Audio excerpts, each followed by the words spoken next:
A Treatise of Satan's Temptations. Part 2. By Richard Gilpin.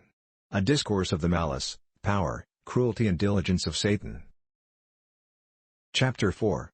Part 6. Of Satan's second way of improving his advantages, which is by working upon the understanding indirectly by the affections.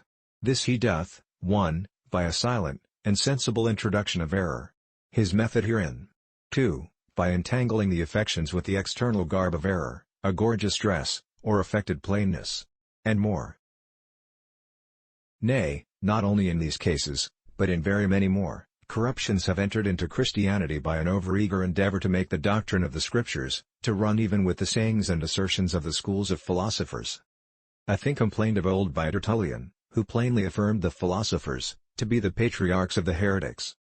To which agrees that observation of Dr. Owen, that those who either apologized for Christians, or refuted the objections of the heathens against Christianity, frequently cited the opinions or sentences of the philosophers, and accommodated them to their purpose, that so they might beget in their adversaries more friendly persuasions towards the Christian religion, by evidencing that the mysteries thereof were not absurd, nor dissonant from reason, seeing they might be justified by the sayings of their own philosophers. And here was laid, in this design and its prosecution, and surely it pleased its undertakers not a little, the foundation of that evil which religion hath since groaned under, that men made bold with the tremendous mysteries of Christianity, to accommodate them unwarily to the notions of the Gentiles. And this the Apostle Paul foresaw in that caution he gave, Colossians 2:8, Beware lest any man spoil you through philosophy and vain deceit, after the tradition of men, after the rudiments of the world, and not after Christ. Certainly the snare is neither unusual nor weak, where the caution is so serious.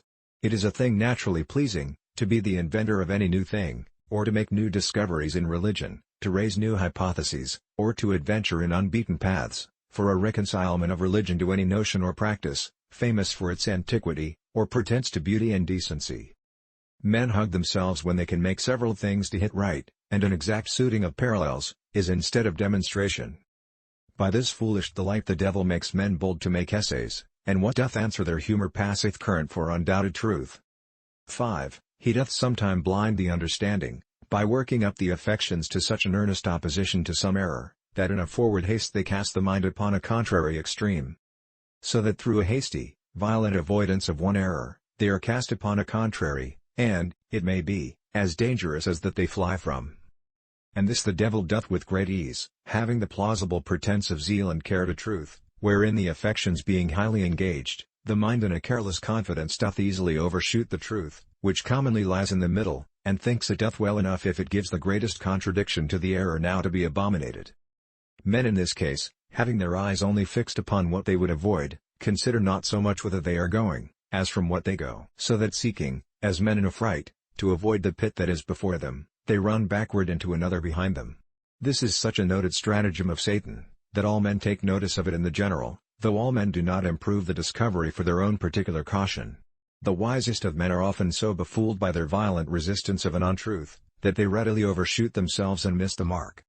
The fathers, in the heat of dispute, said many things so inconveniently, that those who come after, do see and lament these hasty oversights, and have no other way to salve their credit but by giving this observation an excuse for them. And it may be observed that some errors, which have risen from this root at first, have so strongly fixed themselves, that they have grown up to the great annoyance of the truth. While the contrary errors that did occasion them are forgotten, and their memories are perished. I shall but instance in one instead of many, and that shall be Arianism. How sadly prevalent that hath been in its time, all men know that know anything of church history. The Christian world once groaned under it. But that which gave the first occasion to Arius to fix himself in that error was the doctrine of Alexander, who discoursing of the unity in the Trinity too nicely, seemed to justify the error of Sabellius, who had taught, as also Nitus before, that there was but one person in the Trinity, called by divers names of Father, Son, and Spirit, according to different occasions.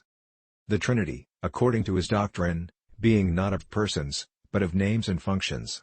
While Arius was dissatisfied with this account of the Trinity, he ran to a contrary extreme. And that he might give the highest proof of a trinity of persons, he affirmed that Jesus Christ had a beginning, and that there was a time when he was not, etc. Thus Socrates speaks of the rise of that heresy. We might further follow the footsteps of this device, and trace it in most opinions. Where we might find the humor of running to a contrary extreme, hath still either set up a contrary error, or at least leavened the truth with harsh and unjustifiable expressions and explanations. The disputes betwixt faith and works have been thus occasioned and aggravated. Some speak so of faith, as if they slighted works. Others so urge a necessity of works, as if they intended to make faith useless. Some talk of grace, to an utter contempt of morality. Others, on the contrary, magnify morality to the annihilating of grace. Some in their practice acquiesce in the outward performance of ordinances. If they pray or receive the sacraments, though never so formally, they are at peace, supposing they have done all that is required. Others, observing the mistake, and knowing that God looks more to the performance of the soul and spirit, than to the act of the body, upon a pretense of worshipping God in spirit, throw off the observation of his ordinances altogether. Neither is there anything that doth more generally and apparently undo us, in the present dissensions, as many have complained, than men's violent overdoing and running to contrary extremes. 6. Satan makes use of rewards or punishments, on the one hand to bribe, or on the other to force the affections, and they being strongly possessed, easily prevail with the understanding to give sentence accordingly. Men are soon persuaded to take that for truth, which they see will be advantageous to them. Some men indeed take up with a profession of truth, which yet their hearts approve not. But the advantages they have by their profession, do silence their dissatisfactions. These are said to use the profession of truth as a cloak of covetousness, 2 Thessalonians 2:5. But others go further, and are really brought to an approbation of that doctrine or way that makes most for their profit, their minds being really corrupted by a self-seeking principle. They persuade themselves, where there is any contest about doctrines, that that doctrine is true which is gainful, and will accordingly dispute for it. Hence that expression in 1 Timothy 6:5, supposing that gain is godliness. To this may be added, that the affections are quickly sensible of the ease and sensual gratifications of any doctrine, and these are usually thrown into the same scale to make more weight. Men have naturally a good liking to the doctrine that promiseth fair, for ease, liberty, gain, and honor. And this hath made it a usual piece of Satan's business in all ages to gild an error with outward advantages, and to corrupt the mind by secret promises of advancement. On the other side, he labors as much to prejudice truth, by representing it as hazardous and troublesome to the professors of it.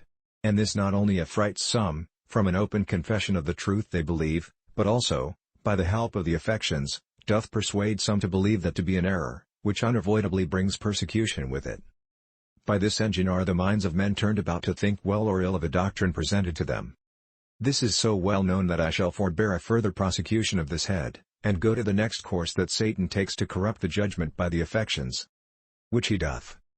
7. By stirring up some particular passions, which in opinions do usually more influence the understanding. And here I shall only insist upon these two, pride and anger, with the peculiar means that Satan hath, to engage them in his service. That pride and anger, are the two usual firebrands of contention and fountains of error, all ages have acknowledged and bewailed. These two companions in evil do so darken the mind, that the miserable captive in whom they domineer is carried blindfold, he knows not whither, nor how. Pride usually begins, and anger follows with all its forces, to justify what pride hath undertaken. Thanks.